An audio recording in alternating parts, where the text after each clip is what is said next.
ஜீவா, இன்னைக்கு என்ன டிஃபன்? இன்னைக்கு ஸ்பெஷல் நம்ம வீட்டில். என்ன ஸ்பெஷல்? ஒன்றும் இல்லை, சும்மா பூரி.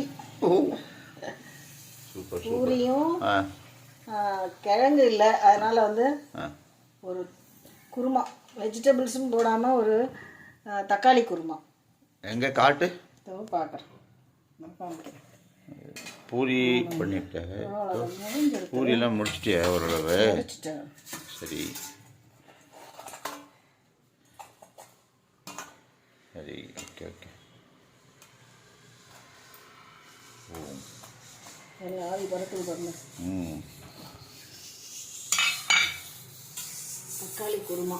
தக்காளி போட்டு வெங்காயம் போட்டு குருமா, மல்லி எல்லாம் மல்லி போட்டு குருமா ஸ்பெஷல் உங்களுக்காக இது. Okay okay, thank you thank you. என்ன பண்ணுங்க, போய் சூப்பராக சாப்பிடுங்க. ஓகே. யாருக்கெல்லாம் இந்த டிஃபன் பிடிக்கும்னு சொல்லுங்க பார்ப்போம். எனக்கு பிடிக்கும் முதல்ல. வாங்க சாப்பிடலாம். ஓகே, பாய்.